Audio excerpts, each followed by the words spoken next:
there it is then, the Hoover Turbomaster total system. It's still a current model, it's not been revamped, revitalised or anything really. It has its plus points and it also has its minus points as well. I think you'll agree the plus points are its performance. As long as you look after it and change bags and belts regularly, it'll really pick up the dirt very well.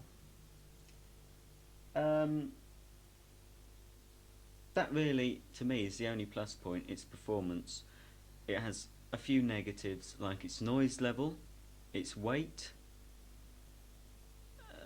and sometimes, I don't know if yours does that, when you've got it in cleaning tool mode, when you've got the little lever to the front, it can sometimes slip back if you block the hose end off, you know what I mean, if that blocks off with anything.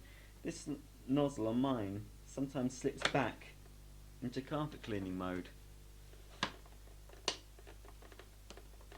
But apart from that, it's okay. Right then. Now, you've obviously seen inside here, the bag compartment. Let's take out my bag. Bit of dust has spilt out, unfortunately. To empty a blockage on this particular model is extremely easy. Now then, let's show you. This is the support tube that supports the bag, and of course the dust goes up here and into the bag like that. I'll just blow this dust out a minute.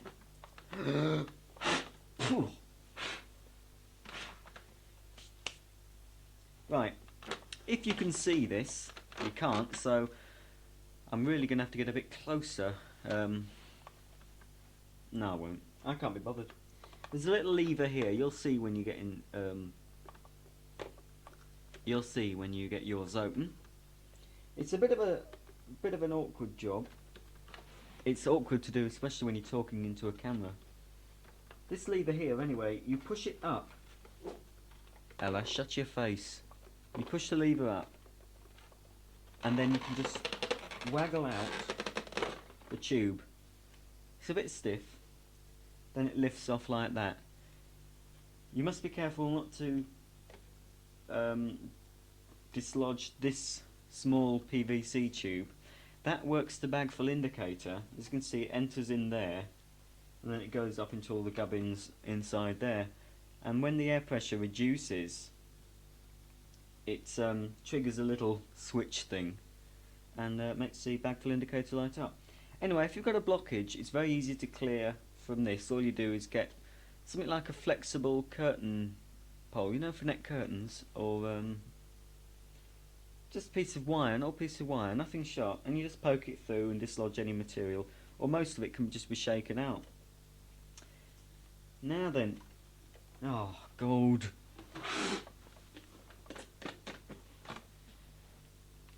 The other place where blockage could occur is in the bellows. Now they're removed, well, they're at the bottom.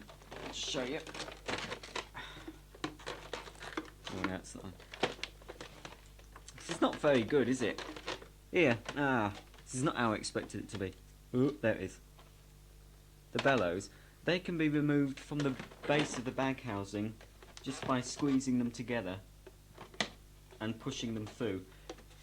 Then you can release the handle down to its low furniture position, and the bellows come out like this. Oh, it's not very good, is it? Oh, bugger!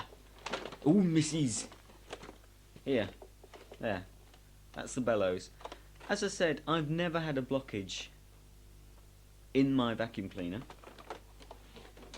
because unless you pick up massive bits of material, it just won't block. The hose could block here. Oh, bloody hell, I've messed up my jeans now. Right, but as I said, a blockage is not something that will really occur, unless you can prove me wrong. But under normal condition, if you look after your cleaner, you'll find it won't do you any harm, if you know what I mean.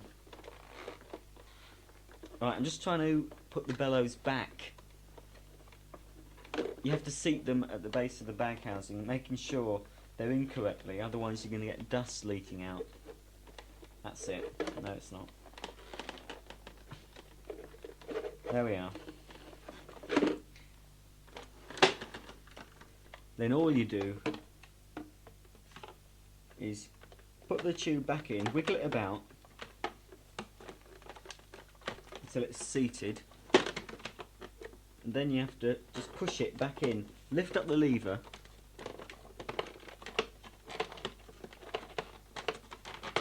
that's it. So all that you can do without using any tools whatsoever.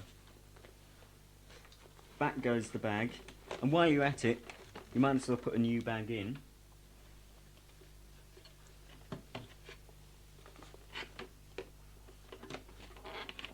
Whoops.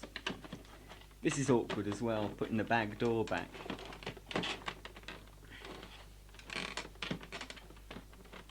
I find it's easier done in this position, where you can locate it here better. Right, now the next job, the really main maintenance thing you'll have to do on it is change the belt. Now it's very rare that the belt should snap, but it does stretch, and you'll notice it doesn't brush the carpet and beat the carpet as efficiently as it used to, because I don't know how to describe it, but the belt isn't pulling as tight on the agitator. It's slightly slack, and so it's not, the motor is not really doing its job efficiently. Right, we have the underside of the cleaner here. I don't know where that's come from. Muck's falling out all over the place. Right, for this job, I think I'm going to have to move the camera.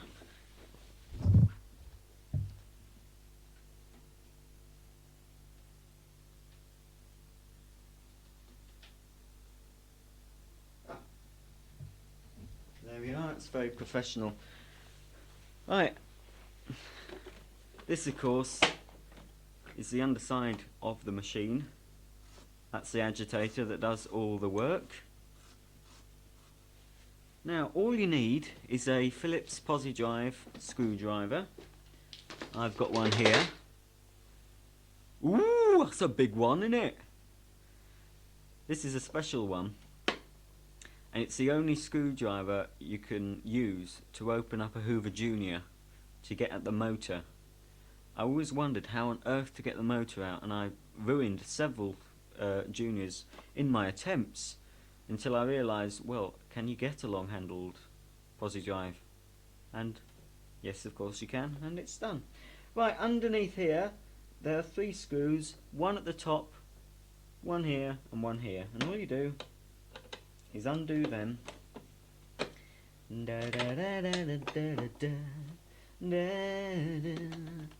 Should have had one I prepared earlier, shouldn't I?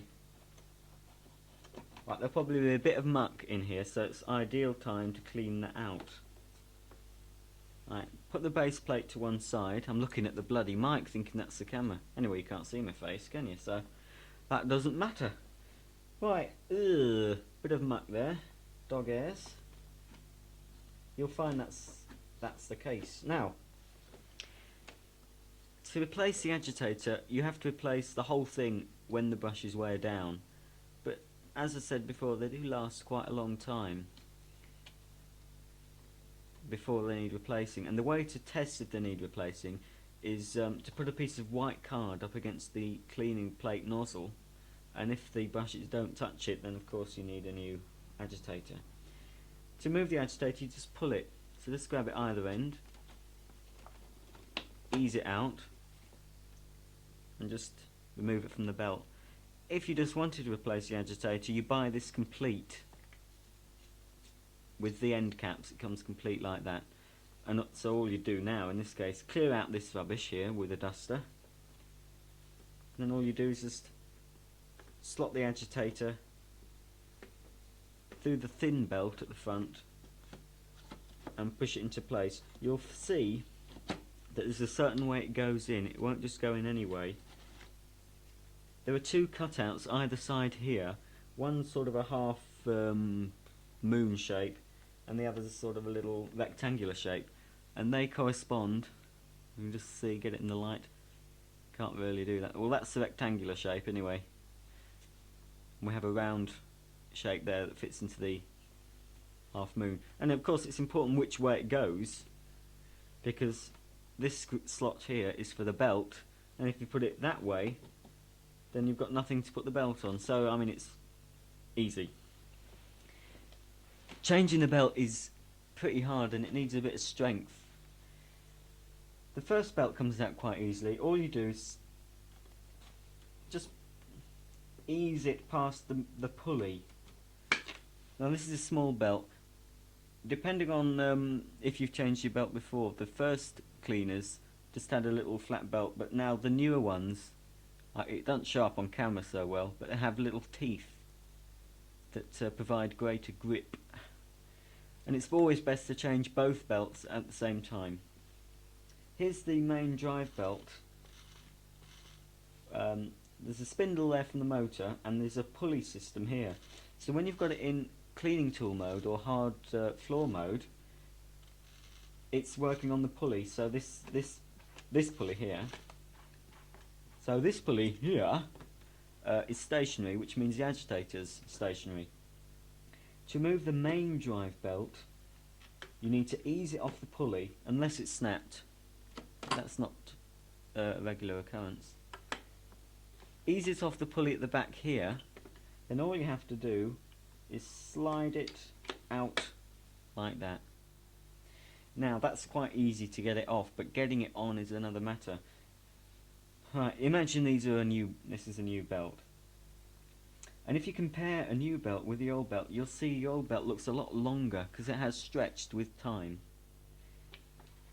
Right, so now you've got to get your new belt onto your rear spindle and your front pulley. So again, you thread it through at the front, and now comes the very tricky bit. I mean, it's not so bad now because this is an old belt, it won't be so tight, but a new belt will be a lot tighter, and you have to really pull. I mean, it's very hard even for me, and locate it on the spindle.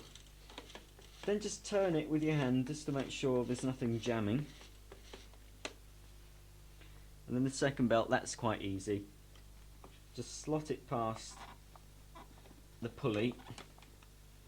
I said it was easy, but God. There we are. Put it on the pulley there. Then you've got to put the agitator back, so just slot the small belt, and then you hold it in front of the agitator, and just slide the agitator into position like that. And then when you've done that, just rotate it by hand and just check everything moves properly. Oh God, I was going to show you how to change the headlamp, but this is already so boring for you, I'm sure that I won't. But all you do in that case is remove the agitator, as I showed you earlier, and there's some extra screws to undo. There's one here, under this hole, there's one over here, and you'll find there's one here and here. So there's 4 screws to undo. So all you do is undo those 4 screws, turn the machine over onto its front, the motor hood will just lift off, and underneath will just be a little bulb, and that just pulls out when you just slot the new bulb in. It doesn't matter which way around it goes, and then reassemble the hood and put everything back. Now that's working fine, that's going around properly. To put the base plate back on, there's some lugs here, 1, 2, 3, 4, 5, 6 lugs that stick out. You can't see them so clearly on the camera, and there's a lip at the front of the nozzle plate, and you have to insert the lip underneath the lugs and then push it back down, ensuring it's correctly located. Then all you do is put the 3 screws back.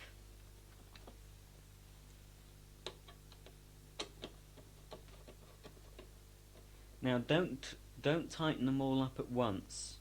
Just loosely tighten them.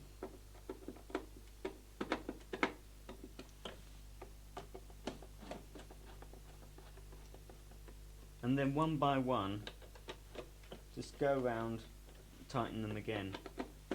This prevents any strain on the base plate to prevent it cracking. Not that it will, but it's the way we do things when you're putting together any sort of parts like this. It's always best to do the screws up little by little, instead of really tightening up one screw, then really tightening up the other, and then the other. Because, well, I don't know, my dad just told me that's how we do things. Now then, that's it. So you know roughly how to change a belt, how to change the agitator, and how to look for a blockage. And of course you'll know when a blockage has occurred, because either you'll see the red light, the bag full indicator light will come on, or the tone of the motor will change. It'll be a higher pitched noise. Right then, that's that done. Now, if you get a blockage in the hose, which has already come out, that's very easy to remove. Just remove the hose up, and then you can just shake it to remove any blockage there. And that's another niggle I find with this method of connecting the hose. It often comes out if you stretch it too much, but that's why the extension hose is useful, because it prevents you stretching it. But I think not this year, but next year they're going to produce some new Turbomasters, because when these were launched they looked very dated to me, you know, old-fashioned. I want them to produce some really sleek, quiet, upright cleaners. I love these because they really pick up the dog hairs, but they're noisy. And I want them to produce something that's much slimmer here, you know, really slim, so it gets under the furniture, and really quiet. So we'll see if this prediction comes true at a later date.